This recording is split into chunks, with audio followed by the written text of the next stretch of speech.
I just want to explain to you that the PowerPoint slides will be made available to you afterwards. So on the Reading Reform Foundation website, we're going to make those available. So you don't need to scribble anything down if you feel so inclined. And I've done packs for everybody, which you haven't got first, because I don't want you looking and cheating and fiddling. I want your full attention, please. But in your packs, you're going to be getting a little mini alphabetic code chart, because I'm passionate about alphabetic code charts. And you're going to get lots of details, lots of practical stuff. And you're going to get an old paper I've written, which is about the Year 1 phonics screening check and how very important that is. And just to demonstrate to you how teachers do not share a common understanding about phonics and reading instruction, which is obviously the theme of my talk. So, without further ado, let's get cracking. I've actually written a purpose-designed PowerPoint today, so I'm not overly familiar with it, so I'm going to have to refer to it. And also, because I'm known for pontification, I've got far too much to say. I'm going to try to be quite strict with how I stick to it. So anyway, this is me, and basically this is trying to say to you, I've got a very broad background in education and in phonics, and I'm really a practical hands-on person. So that's really quite boring, because I started teaching wanting to be so creative, and over many years I realised that creativity is underpinned by that foundational knowledge and skills, and there's nothing more important in terms of getting reading up and running. So I've got various main networks, and I became part of the Reading Reform Foundation about 15 years ago. And at that point, it was really a begrudging type thing, because I was busy teaching, and anyone who teaches knows that that's a sort of 24/7 type job. But it really started when the National Literacy Strategy was rolled out, and phonics was really quite a diminished part of that. And they were telling me to teach my children to guess from pictures, guess from first letters, and so on and so forth. And I'm saying, well, that's a bit weird, because it's my very weakest children who are guessing, and they're not looking at the words, and that's not helping them. So in a way, that was the sort of seed for the Reading Reform Foundation, and then we've evolved since then. This organisation here is not fully formed yet. It's formative, and it's where we're taking it to the next level of having an international organisation, because we've got visitors and guests here today from other countries, and we're very gratified and very humbled that some of you have literally travelled to come today to this conference. So we've full appreciation for that. But this issue is not just about England, it's very much an international issue. Right, so as Derry said, this is the theme of our conference, and building on that, this is the question that I'm asking then. Does it really matter if teachers do not share a common understanding about phonics and reading instruction? And quite frankly, yes, it really matters. And what I'm going to demonstrate to you today is that in our country and internationally, we absolutely do not share a common understanding, even though in England we're all doing systematic phonics. So it's about unpicking the details of that. And it matters for everyone, not just for teachers. So it's so tricky to teach spelling and reading in the English language that parents are needing to be informed as well. And actually my work is based on the internet, and that enables me to be informative, not just for teachers. Now, weak literacy and a notion of dyslexia is so widespread that we all need to understand about reading and reading instruction.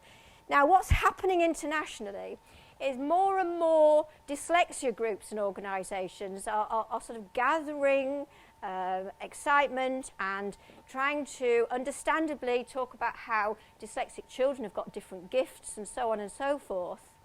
And with dyslexia organisations, it's increasingly putting the emphasis on the within-child issues. Now, the worry about that is when you focus on within-child issues, it takes the attention away from the actual teaching, the actual reading instruction. And that is so incredibly essential. And so it's not enough to just say, oh yes, that child's got within-child issues and has had the right phonics instruction, because believe you me, there's phonics and there's phonics. And there's phonics mixed with other things, and phonics done according to the information we've gleaned from research. So we have to look at the detail, the minutiae of what's going on in our schools. Now, I put it very logically. What children receive in their schools should not be left to chance. It should be guaranteed the quality of what they get. And I'm going to show you that we're still in a chance situation. And quite frankly, that's not good enough. And everything I'm going to say, I'm going to try to evidence in this short time that I've got today.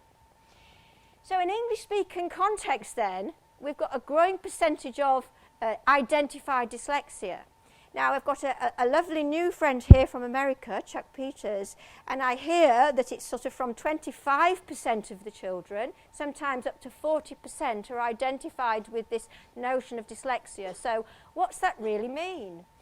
And let's look at dyslexia in terms of its simplest definition, because actually, as you know, there are multiple definitions about dyslexia, and the arguments are raging about it.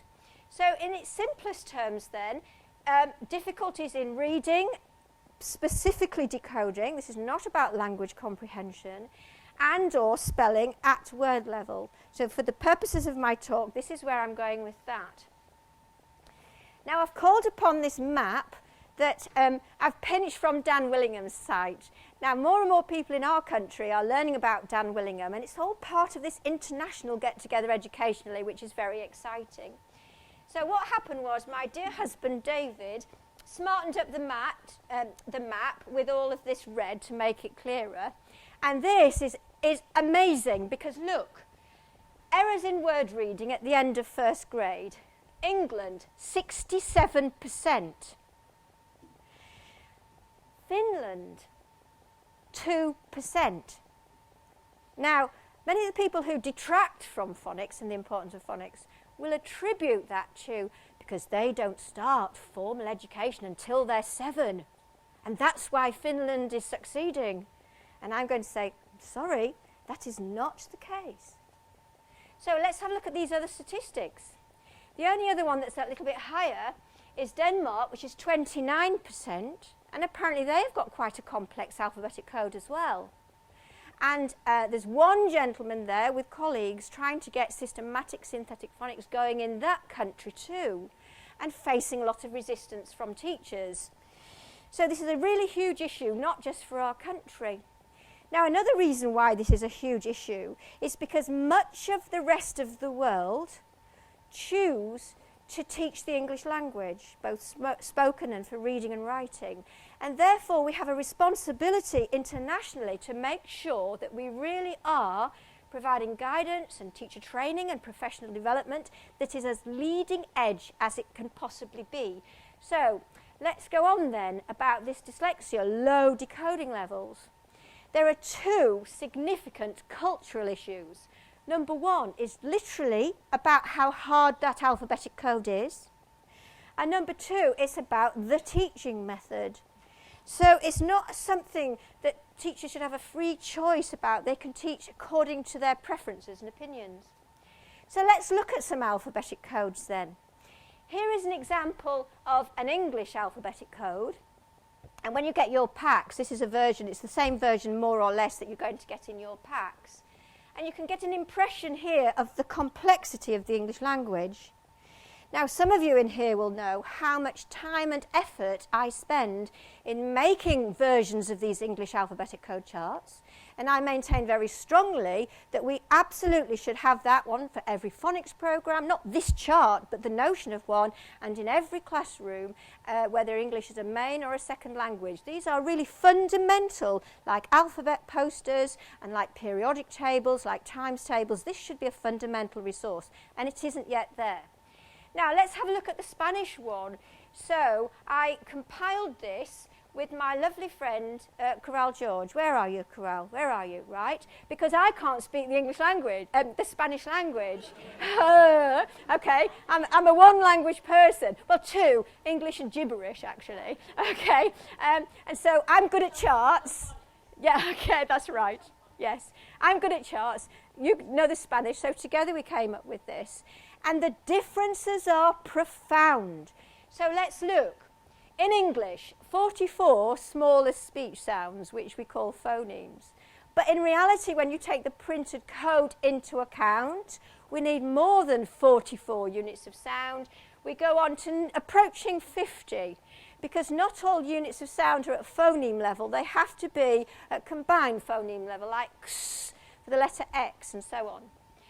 So you could say we've got about 170 plus spelling alternatives. You don't need to teach all of those to get children up and running with reading and spelling. You need to teach a small handful and then the requisite skills. But in terms of the whole of the English language, you can easily double that in terms of really unique spellings or very strange words and so on. But we don't really need to get to that extent. In comparison, our Spanish alphabetic code has got around 24 phonemes and around 40 spelling alternatives. So the number of spelling alternatives is less than the number of sounds in our spoken language. Look at that contrast. So in our English schools, we have a lot of children coming to us with English as an additional language or a new language, and in some schools we have children with 20 or 30 languages between them, so it's a huge issue in England as well. But if you're a Spanish child coming to our schools, you won't even have had the ear tuned to the range of our English sounds. So that's really showing you there the difference. Now I want to take the example of Greece. Let's look at the figures. 3% of those children are making those errors on that first grade test. Now this is an anecdote from a chap I met who was a deputy principal of a bilingual school. And he came to one of my talks and he was very interested and he said, Debbie, listen to what happens in our school. The children are absolutely bilingual, so in their homes they have equal strength languages. The school is totally bilingual, so it's not a problem. So the same children are 3% in terms of statistics for the Greek language and getting to this high percent in the English language, not in a spoken way, but for reading and writing. And he told me that children were being sent to England to get statements of special needs in the English language. Now this is really an amazing example, because what are we saying? That they're half dyslexic, that they're dyslexic in the English language, but not in the Greek language. So this is another powerful illustration about this notion of dyslexia. Now, as I'm standing here, I'm going to talk about the unique child, because please do not misunderstand me. I am not saying that children aren't individuals, that they don't have propensity to muddlement, that they don't inherit genes that make learning difficult, that they don't have processing difficulties. They have all of those things. And when we have our classes of 30 or so children, they're all on a spectrum of one kind or another, and we have a really challenging job to be able to teach all of those children. So as class teaching, we need to make sure that we can manage all of that teaching. So it's not to say that we're not unique. We are individuals with different learning capacities, but it is to say that regardless of that individuality, if we want to speak or teach the English language, all beginner readers have to come to terms with the same alphabetic principles if they are to learn to read and write. Sir Jim Rose, Final Report, 2006. Now that is a little nutshell of wisdom, because that is our issue. So learners of English, they need the spoken language. They need a breadth of literature, because that breadth of literature gives them knowledge and understanding of the world, gives them something we call cultural capital.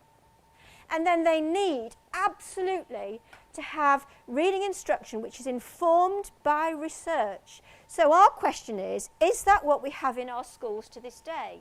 Now we've had all of these really huge international inquiries into the teaching of reading. So we've had in USA the National Reading Panel summarise thousands of research projects and synthesise those. Australia we had an inquiry, and the UK we had a House of Commons Teaching Children to Read inquiry, which led to Sir Jim Rose's independent national review. And from the USA synthesis, what we got were things we call the 5 pillars of literacy, or we might refer to them as the Big Five. So in the USA, Chuck, this is what it is, the Big Five, isn't it? And so very quickly, this amounted to a value on phonemic awareness, which is an awareness of those smallest sounds in speech. But we can teach that as part of the phonics program. Phonics needs to be systematic and explicit in the teaching of it. Vocabulary enrichment can be taught, not just acquired, so we need to be absolutely working on teaching vocabulary. Fluency is from repetition. Now, no children want to read their reading books, and their parents certainly don't. The repetition needs to come through school practices, and through phonics programs is ideal. And then we need to build on their language comprehension at a spoken level, but their reading comprehension as well, and we can work on that in schools. Now, a high-quality systematic synthetic phonics program should include all of those things, should address all of those things. But many people's perception is that phonics is still at word level, code and word level. So we need to look in schools and to see if that really is the case. Now, what the science and experiences tells us is that reading is based on two main processes. We have got the ability to decode or recognise the words. What are the words? And then we need the language comprehension to understand what the words that have been decoded, what they mean. And this was understood by Sir Jim Rose and his team in their independent review. And Jim Rose recommended that we base our official reading model on the concept of the simple view of reading. This was not a new concept. It was brought in by Gough and Tumlin right back in 1986. And there was masses of research in the 1980s, in the 1990s, that we still haven't really fully implemented to this day. Now, I absolutely love this diagram, but I can tell you that it's hit and miss when I go to schools as to whether teachers have either heard of it or use it. Mostly student teachers have heard about it, and some teachers and some schools. But it's great for our professional understanding. It's great for generating conversations with colleagues, because you think of a child and start to look at that, and you can sift and sort what their reading profile is. You can plot learners' reading profiles. For children with English as an additional language, you can plot it twice. Where is their profile for their own mother tongue? And you can bullet point your reflections and review your teaching practices. So this is the official model in England since 2006 to replace the Searchlight's multi-cueing reading strategies model. Now, Sir Jim Rose did something very special in his report. Not only was he looking at the research, he was looking and acknowledging and respecting the practice that the team could see with their own two eyes. So not only do we need to look at research, we have to look at leading edge practice. And this is what he said. We spent a huge amount of time observing practice and noting the spectacular success of systematic synthetic phonics when we found it, sometimes in classes where a significant number of beginners were learning English as an additional language. This is really gold dust, this description here of looking at leading edge practice. And bear in mind that leading edge practice had been building up for many years. So in England, the Reading Reform Foundation was a lobbying group to get government's attention and to say, look what happens in our schools when we change from mixed methods into the systematic synthetic phonics approach. Look at our results. Same school, same teachers, same intake, change of approach. Wow, look at the leap in standards. So although that might not be a randomized controlled trial, what it is a piece of objective observation in and of itself. Now, in his report, he said this: it cannot be left to chance or for children to ferret out on their own how the alphabetic code works. Now, the English alphabetic code is the most complex alphabetic code in the world, which is what we should be telling our teachers, our members of public, and our children. And we need to teach it very, very carefully. So, what do you tell learners and their parents about the importance of high-quality conversation, about the need for sharing literature with the children? But why not about the simple view of reading? And why not about phonics? Because in England at the moment, the whole of the emphasis everywhere is getting all the major organisations together to tell parents to read a lot because of the love of reading. Well, I'm sorry, you don't get kids love reading if they can't lift the words off the page. So the finger of the pulse has gone off the phonics and into the love of reading. Now, we need to change the perception of phonics from baby stuff. So we have to do this exercise incredibly quickly because of the clock ticking. So I'm going to give you a word to spell. And when you spell that word, I want you to think what you did to spell that word. Are you ready? Charfingham. Charfingham.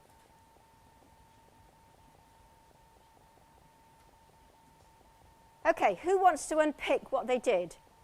Who wants to tell us what they did? You heard the sounds in, yeah, and you turned the sounds into letters and letter groups. So, did anyone do anything differently from syllable chunks? Did you all do syllable chunks? Yes? And how many of you put ham on the end? Yeah? You put ham on the end because I made it sound like a place name. So I didn't say ham, but you brought adult knowledge to bear because that's what we do. We don't think from the perspective of little children. We think from an adult knowledge perspective. Now, I do this everywhere I go, and I find that hardly ever does anyone do anything different from syllable chunking. And then we talk about your spelling. So who put single F? Who put double F? Who put PH? Well done, there's always somebody, okay. And basically what I'm showing is that we knew that there were spelling alternatives for that sound and we made a choice because we knew. How many of you can remember as children being taught systematic explicit phonics to be able to read and spell at school? Anybody? 1, 2. But you all knew about the alphabetic code, and the reason is that you ferreted it out and deduced it for yourself during your childhood. And Jim Rose is saying we cannot be left to ferret it out. But you did a form of phonics, you did syllable chunking. Now, when I ask people about this, in half of the schools I go to, the first person says to me, when I say, what did you do? They go, CHARFINGHAM, or similar. And so really they're thinking that they did it and they're thinking about letter names. Now, letter names have no role in spelling. The skill is phonics. We only need letter names, letter by letter, to relay the spelling from one person to another. So programs who are teaching look, cover, write and check as a dominant thing, or not building on phonics in Key Stage 2 or Key Stage 3, is an error, because we need to make it explicit to children, to the teaching profession, that for spelling, phonics is our adult literate skill. Now, here we go. 1, 2, 3.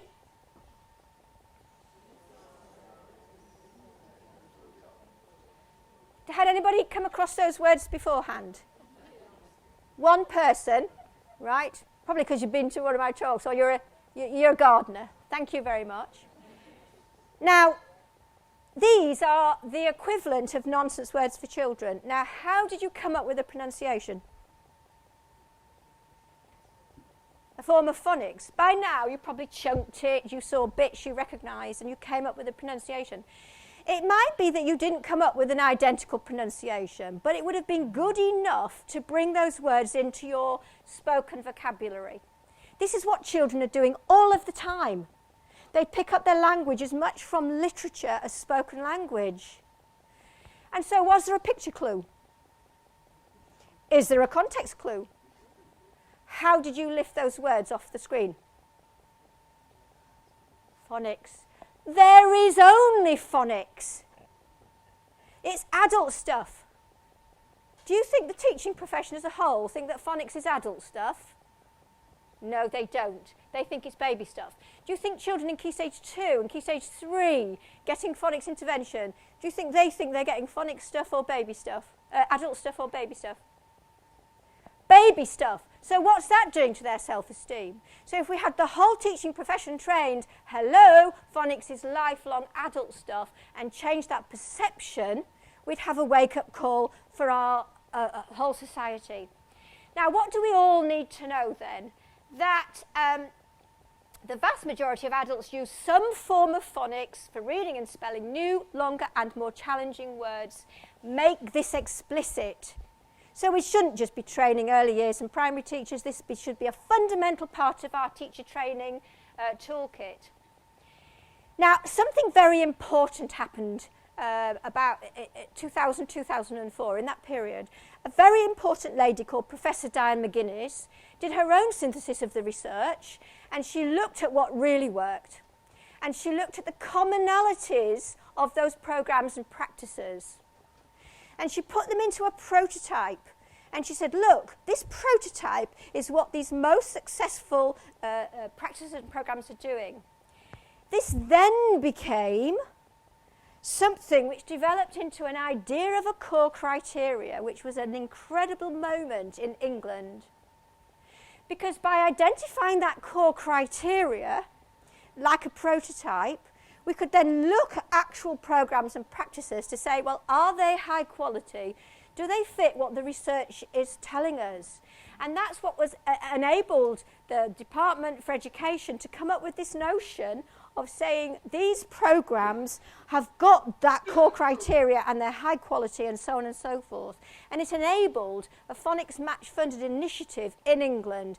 Now, I don't think people realise what an amazing shift that is, because it's not necessarily that the programs themselves had been researched, but they were research informed, and we're at the stage when we can identify what's important.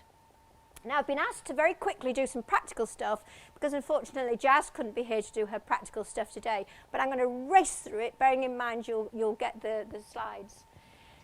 Phonics is about knowledge and skills. We're teaching the knowledge of the alphabetic code, the letter-sound correspondences, and we're teaching that it's reversible. So from print to sound for reading or decoding, from sound to print for the spelling process. Now, I personally call it 3 core phonics skills, but the original core criteria didn't mention handwriting. It talked about the blending and segmenting, but I don't always do what government says or does. I go on my own sweet way, as some of you know already, because I'm going to make it better still. And so my 3rd core skill is the handwriting, which is really a very complex thing to teach little children, and as yet we don't do it well. So there isn't a country in the land where Key Stage 2 some of the children aren't struggling with their handwriting. But that's where the kinesthetic element comes. So we need to distinguish between the alphabet and the alphabetic code, and what they teach and why, and all about it, because if you show kids just an alphabetic code chart, they'll think there's 1,000 letter shapes. So they need to know about the bank of letter shapes.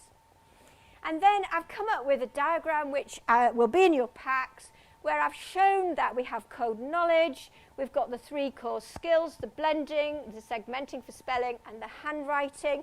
And on the route there, we have sub-skills of the core skills. And when you look at the handwriting one, it's humongous. So this is really helpful in terms of your professional knowledge, in terms of looking at the balance of your practices, and when children are special needs, and when they're special needs, their needs are different, what it is they can or can't do. So that's going to be very helpful. Now, standard practice, which is the research-informed thing, is to teach all of the sounds of the language and mainly one spelling. But what I've been evolving over a number of years is what I call the 2-pronged systematic and an incidental phonics approach, supported by an alphabetic code chart, where you can teach any code as you need to. So when you've got your precocious children, your children who are already nearly reading or reading when they come to school, when they're ahead of the game, you can actually dip in and out of that code as you need. So, and as it arises in wider reading, that's applying it to the wider curriculum. Then we need the phonics skills and routines. And I can actually tell you that going into schools, lots of teachers muddle up their routines. So, for example, when they're doing a blending process, they might be tallying with their thumb and fingers. Now, when you sound out and blend, you do not need to know how many sounds there are. You respond to the letters and letter groups in the word. So when we see this and blending, it's showing muddlement. Now, it doesn't mean teachers aren't teaching the children. It just shows that in terms of their professional knowledge, they are still muddled, and therefore their routines might not be crisp. So then we need to apply the phonics knowledge and skills to a growing bank of cumulative words, sentence and texts. And I personally like plain text, so the children really are digging deep in what they're doing. And then we need cumulative decodable reading books. And so in terms of analysing the programme, do schools do this? And lots of schools are really maybe stuck at that code and word level. Now, Letters and Sounds is a well-known programme, and Letters and Sounds has one fundamentally flawed notion in it, which is that phase 6, which is about suffixes and prefixes and some spelling rules and patterns, comes after phase 5. But phase 5 is the complex alphabetic code. So children need to know about prefixes, suffixes and the beginning of spelling patterns from reception at the beginning of their systematic formal programme, not after they've learned the whole of that phase 5. Fundamentally wrong idea. And lots of year 2 teachers are suffering from saying, well, I shouldn't start phase 6 yet because those children don't know phase 5. Hello, phase 5's huge. These children are 5 and 6 years of age and early 7 years of age. Then another thing that's underestimated is building up knowledge of spelling word banks, words which are spelt the same way. It's not just how is each word spelt, but which words can we associate together. Now in your pack there's a generic reflection on a teaching and learning cycle. Now this is one of the good things to come out of letters and sounds, the idea that you go through a repetitive process. So in broad terms it's revisit and review of old learning. Teacher-led introduce the new or focused letter sound correspondence. Pupils practice at code and word level, and it should be as individuals. Then they go on to extend to cumulative sentences and text and their cumulative reading books and so on. But in my experience, I've found a lot of schools, because they think they can only do 20 minutes phonics, because they think that every day they should introduce a new letter sound correspondence, are doing revisit and review, teacher-led of the new or focused correspondence. Children do a little bit of practice at word level, which might be a little bit of mini whiteboard stuff or a phonics game, and then that's the 20 minutes run out. And the next day they go back to a new letter sound correspondence, and this is their teaching and learning cycle. It's not deep, rich learning. Teacher teaches well, not the children learning well, instead of this kind of teaching and learning cycle, which might take more than one phonics session. So once again, this is needing to build on what we did before and to think that through when we analyse what's going on. So in terms of time, I'm going to say we have a myth about phonics needing to be 20 minutes a day. And when most of the schools are letters and sounds schools, this is what's happening. Now, rationally, that's illogical, because are we saying our 30 different children all need 20 minutes a day? Because that in itself is a flawed notion. But that is also putting the timetable before your practices, before children's needs. Now, I can tell you that the authors of the leading phonics programmes will all recommend that you do more than 20 minutes a day, or that actually what counts is not the amount of time, but have the children done the requisite practice to make sure they're keeping up and not needing to catch up. Then we've got things like display and progression, and very often teachers' display is random, it's not comprehensive, it doesn't progress, you've still got letter shapes floating in the air, you've still got, in many schools, the rainbow arc of the alphabet where the letters go off on tangents. So we take our youngest children and our weakest children and we don't show them the alphabet letters perpendicular. It's like, hey. And now, so really the kind of look we need now is to say, are we inheriting things from days of old which don't make sense anymore? And that is what I'm suggesting. So, when we talk about pace, there are two kinds of pace. There's the pace of how frequently you introduce a new correspondence. Is it one a day? Is it one every other day? Or whatever. And there's the pace of a lesson. What does that look like? Is it too fast? Is it too slow? And so on. There's two kinds of pace. Now, this is the most important thing of what I'm going to say today.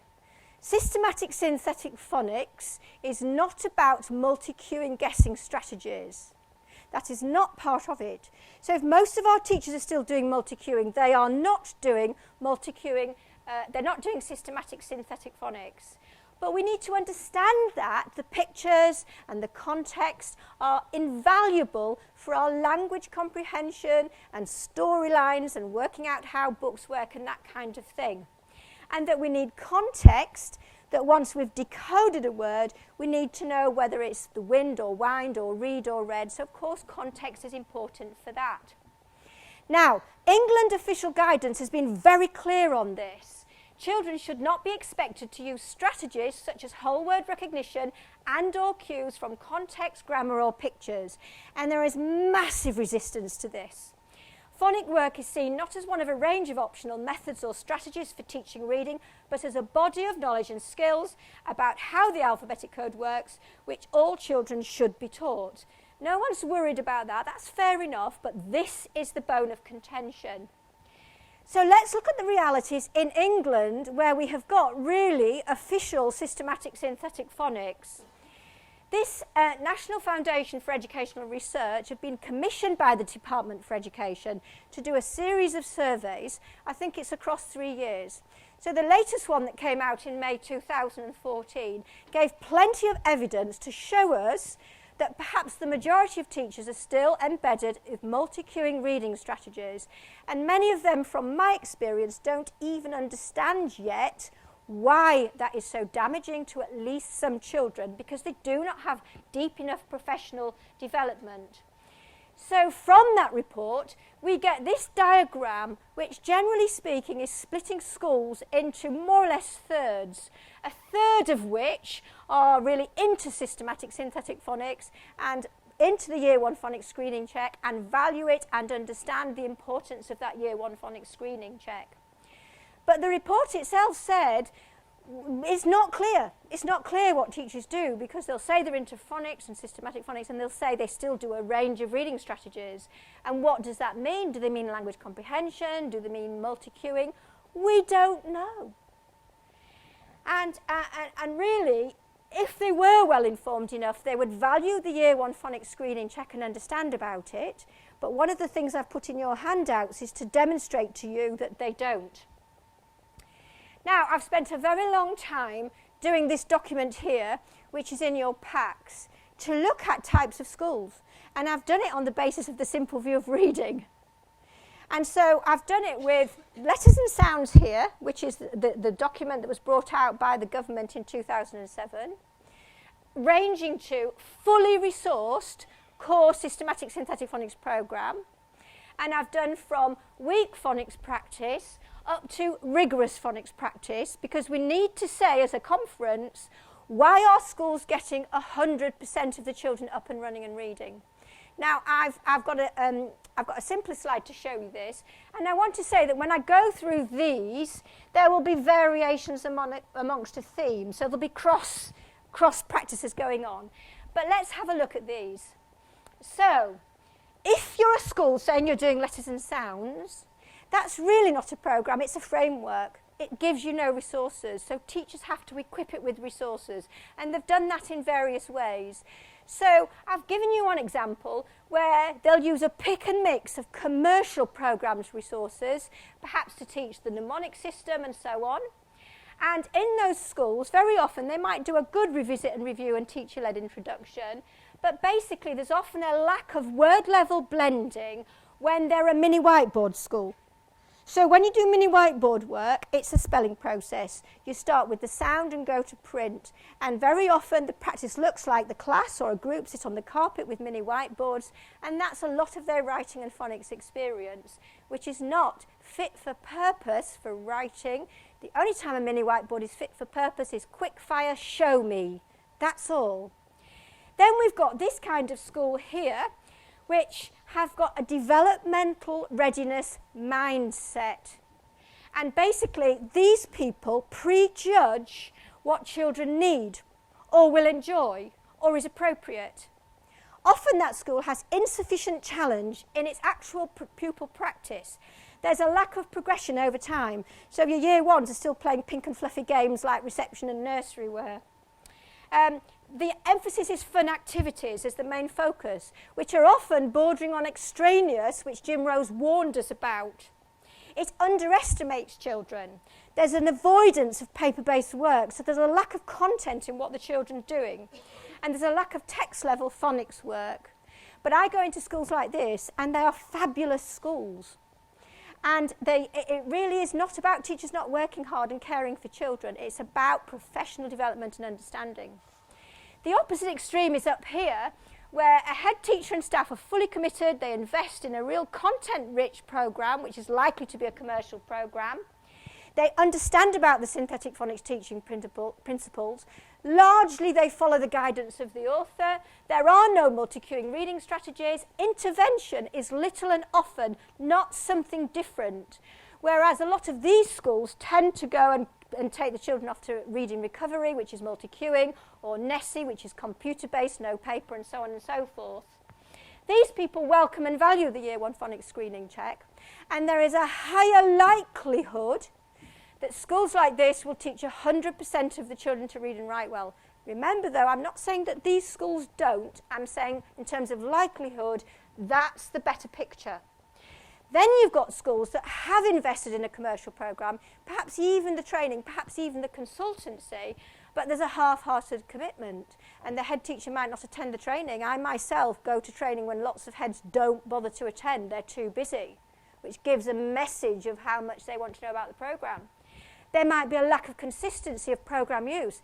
They adapt the author's guidance so much that it's no longer like the author's guidance. So an author cannot be accountable for the results in this kind of school. They underestimate the programme's use for the children. They might have new staff turnover and things like that that bring in other ideas or guidance from another programme. So you can see a range here, and I've done that as green traffic lights, orange traffic lights, and this is the pink and fluffy. Now here is the really, really serious comment today. I've raised these videos, these non-negotiable, literacy and non-negotiable. These are Ofsted videos on the Ofsted website. These videos have been filmed in schools that have got outstanding results. So no one's denying that. But when you look at these videos, they do not show outstanding practice. So much so that it really worried the main programme authors. Now this is an example. This is what I call the infamous parachute game. So I'm going to take you through this because the commentator, who is an extremely experienced ex-HMI and the phonics lady, she says, children are not disengaged by this kind of teaching. This is outrageous because I tell you, children are not disengaged by fit-for-purpose phonics teaching. And this is not it. So let's look what happened. 6 of us collaboratively tackled Ofsted about this because I want to show you that despite people's perception that we might all be in competition, actually phonics proponents and authors, we're collaborative because we understand what will get children taught and we want all the children taught. These people got together to tackle Ofsted and we said to them, what's shown and said on these videos undermine our work and give teachers the wrong message about phonics provision. Now if I quickly take you back here, we're talking about pink and fluffy attitude here, that you have to dress phonics up to make it palatable to children, which is not true. So we had meetings, phone calls, letters across a lot of 2013 to no avail, basically. Now Elizabeth Nonwheeler, who's here in our group, who works extremely hard, contributing to things on an academic level, she wrote a paper which is in the public domain, which I'll quickly go through. She wrote, the films all begin with the title, literacy and non-negotiable, but they show many activities that are negotiable and are likely to take time away from activities that are essential. A lesson with a parachute in the playground was described as a discrete phonics lesson, but it was neither an exemplary discrete phonics lesson nor an exemplary parachute lesson. For a lot of the time, children appeared to be concentrated on holding down the parachute and waiting for their turn to choose a toil card one at a time. They were not all taking part in core activities for learning phonics all of the time, which is actually a feature of good phonics practice. The teacher had to raise her voice to get above the noise of the wind and the rustling parachute. It would have been better if the phonics lesson had been indoors, routine and interactive, with every child responding to the teacher most of the time. On the other hand, parachute games are valuable and fun for teaching cooperation and providing physical education without the distraction of phonics. Teachers will deduce that Ofsted considers the lessons shown in the films to be outstanding and would like other schools to provide similar lessons. And we know that other schools are working hard on similar lessons and don't know why they can't get all their children passing that phonics screening check. But the lessons shown in the films are not the sort of lessons that synthetic phonics experts, whose training has been approved by the DFE, recommend. Sir Jim Rose warned about the dangers of extraneous activities in his independent review of the teaching of early reading, and the Ofsted films are very misleading. Now, this is showing that not even Ofsted has got a commonality, because we have some excellent Ofsted inspectors who know their stuff, and we have an awful lot more Ofsted inspectors who don't. And they should not be undermining the work of people who've spent years making this their specialism. Now I want to introduce the notion of dysteachia, which is a well-known notion. It's particularly come from overseas. Low levels of literacy or dyslexia can be caused or exacerbated by whole word teaching and multi-cueing reading strategies which amount to word guessing. As children do have different capacities to learn, and some have individual processing difficulties, it's too easy to do that within-child thing. So we have to be fully in line with research findings, and we're not. Multi-cueing strategies, Kerry Hepplewhite. Every student teacher in the land, every teacher should know about Kerry Hepplewhite. This is someone who knows about research based in Australia. On his blog, it's saying, one might think that after the publication of numerous authoritative reports that this tired hypothesis would have been long ago assigned to the history folder. However, a cursory search of the 3Qing term provides many examples of it being endorsed by school districts, education departments, teacher training institutions and school documents. And this is the case to this day. You've only got to go on our school websites to see many an example of multi-cueing still being promoted, and our universities and so on. This is a disgrace. Multi-cueing reading strategies damages reading for at least some children, particularly the ones with various learning challenges. Right, yeah, and you know that, don't you? Dr. Louisa Moat, who's a very famous lady coming from the United States, currently in Australia doing some talks through the Learning Difficulties Association. She said, with reading, bad ideas stick with us. These beliefs, these attitudes, these practices go on unchallenged. We need to be less tolerant. We need to be outraged. We need to put our feet down and run a coordinated campaign for literacy teaching that is grounded in scientific evidence, which is where we're going now with this international organisation that we're putting together to join the dots of all of the work that's going on around the world in terms of research and best practice. 2009, in our country, a select committee, the Science and Technology Committee Inquiry for Early Literacy Interventions. Listen to this. Conclusions. The government's policy that literacy interventions should take place early on in formal education is in line with evidence. The government's position that early literacy interventions are an investment that saves money in the long run is evidence-based. We conclude that whilst there is evidence to support early intervention, the government should not have reached the point of a national rollout of reading recovery without making cost-benefit comparisons with other interventions. And all of this was being rolled out at the time of the Rose Review and so on. Teaching children to read is one of the most important things the state does. The government has accepted Sir Jim Rose's recommendations that systematic phonics should be at the heart of the government's strategy for teaching children to read.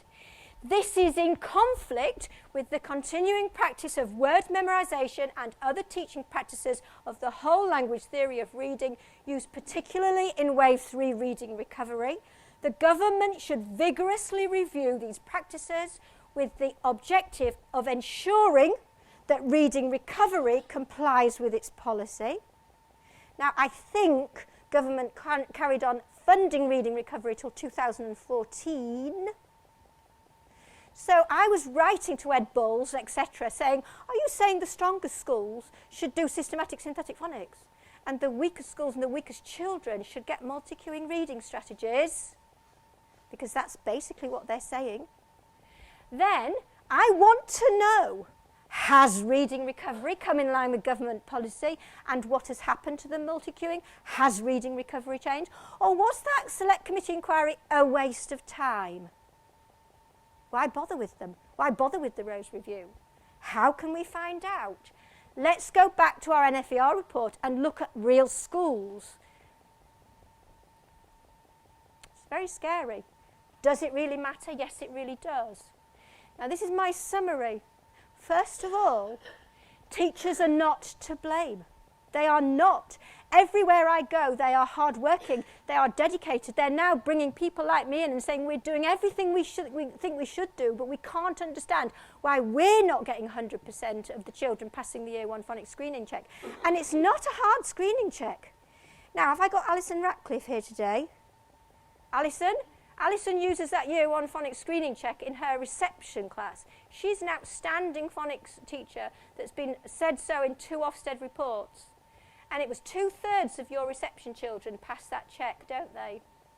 I'm encouraging the use of that check internationally. I've got a bilingual school in Costa Rica, the British School of Costa Rica, that got 88% in that check when England was getting, I think it was 69. This is not a great challenging check. Let's put that in perspective. But the teachers are not to blame. Teachers have had nothing but mixed messages from people in various positions of authority about what to teach, that they should not teach, how to teach, how not to teach, how long to teach, for decades, if not centuries. It's a mess. But it is time for far greater clarity about the issues and the research findings regarding these multi-cueing reading strategies, because it's our weakest children here who are going to suffer. We need deeper professional development, and people in authority remain culpable for the lack of clarity and the continued mixed messages to teachers. We fudge it.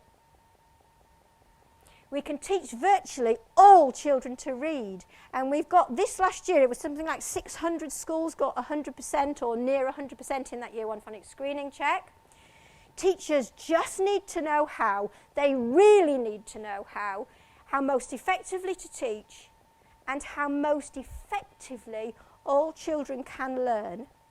And at the moment, in broad terms, teachers are teaching really hard, but children are not practicing really hard because, quite frankly, activities are often not fit for purpose, and there simply isn't enough time in that 20-minute teaching and learning cycle.